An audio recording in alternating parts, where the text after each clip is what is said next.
Hello students, welcome to one PYQ a day series. Today is the day of Indian polity and we are going to take up one previous year question and try to solve it for your better understanding of how to write mains examination. Now this is a question which was asked in the UPSC GS paper 2 in 2023 and it relates to GST, goods and service tax. And the question says that explain the significance of the 101 Constitutional Amendment Act. Now all of you know that 101 Constitutional Amendment Act relates to GST, goods and service tax. So there are basically two kind of taxation system, the direct taxation system and the indirect taxation system. For the simplification of the indirect taxation system, which is generally called as the goods and service tax, this particular amendment was introduced in the constitution and it has also constituted a very important body, the GST Council.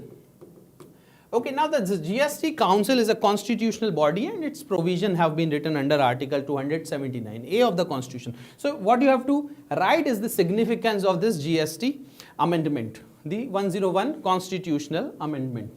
To what extent does it reflect the accommodative spirit of federalism? Now federalism, you know, two or more layers of government. You can have a central government. At the same time, the power is also divided between the center and the state and there can be multiple levels. So in India, if you see, we do have a central government and then we have several state governments, and the power, the source of power for both these types of government is the Constitution of India. Although some delegated power is also there on the third level in India, deepening the roots of federalism in our country. But when it comes to the indirect taxation, some kind of accommodative spirit or the cooperative spirit is very much needed. So the question is in two parts. Okay, so you can write an introduction in which you can explain about the system of taxation. It is a indirect type of taxation, and to simplify that, it has been introduced. Now, what is the significance? They have asked about the significance. See, any system has to be simple. So because of GST, the number of taxes have been reduced. They have, been reduced to 5 different categories. There are 5 different slabs. Earlier, there used to be so much. So the complication was huge. So they have reduced it, making it more simpler. So the indirect tax regime have become more simpler. This is one of the significance of introduction of the 101 Constitutional Amendment Act. Now, since it has become simpler, what is the next thing which has happened with it?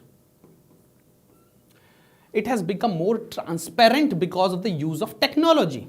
This has become more technology based. Digital filing and collection of the taxes has increased. So one is the way in which the collection is done.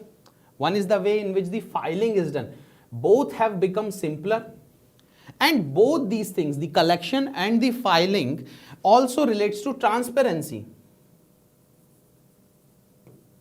These systems, the collection system and the filing system, the payment of the taxes have become more and more transparent because of the infusion of digital technologies here. So the other significance of this particular kind of amendment is transparency.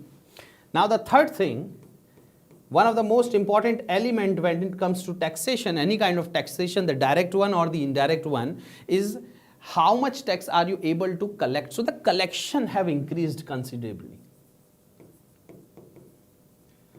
The government is able to garner more amount of tax. I would say the use of that money in infrastructure has increased considerably. In the improvement of the socio-economic conditions of the people have increased considerably. So collection of tax becomes one of the most important part of this particular regime of indirect taxation through GST. So these are few significances of the 101 Constitutional Amendment Act, or we can say the impact of introduction of the GST in our country. The taxation system has become more simpler, more transparent, and the collection of taxation have increased. Now the other part of the question, how does it accommodate federalism? Now federalism, as I have explained, is about the working of the central government with these state governments in a proper way. Same set of people are governed by 2 or more levels of government. So every government in one or the other way is independently democratically elected, isn't it? The state governments have their rights, the central government have their rights of collection of taxation. Now, how to minimize the dispute and how to run a system which is full of transparency and at the same time it is efficient and effective. So some kind of cooperation is certainly needed. Now if you look at the composition of this particularly GST council, you will see that the chairman,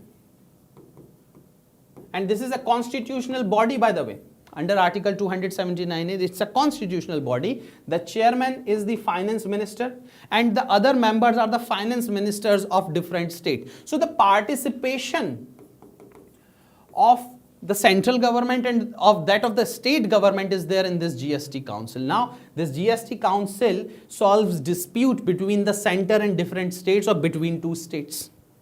Okay, so dispute resolution is also there. Now dispute resolution is very much needed when it comes to federalism.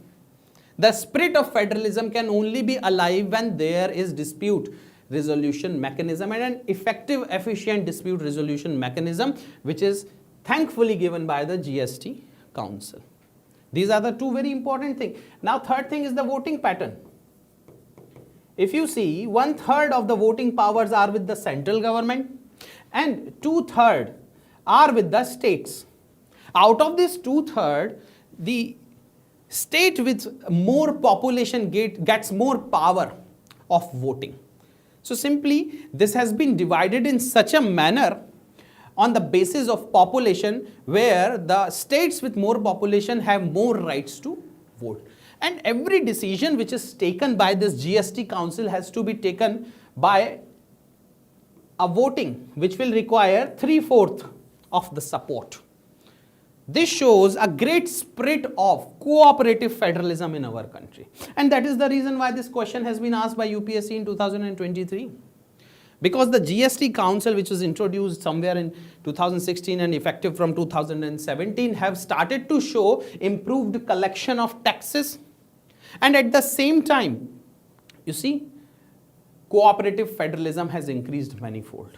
Several states which were apprehensive of this GST regime change, especially those states which were manufacturing states such as Tamil Nadu, for the simple reason that GST taxation is more of a when expenditure based tax. What I mean to say is, wherever the expenditure is more, taxation will be imposed there. Because of this, the states which have higher manufacturing levels were at loss. They needed to be given some kind of compensation, and because of the dispute resolution mechanism, the compensations were also provided to such states such as Tamil Nadu. Okay, so that is the spirit of the question. That is what is the soul of the question. That is what the question is trying to ask. One, the significance of this particular amendment, and at the same time, how it accommodates the federalistic character in our country. So this is it. This is what the question is. You can very well write about this question if you have this basic understanding. So thank you very much for joining me. Have a nice day. Jai Hind.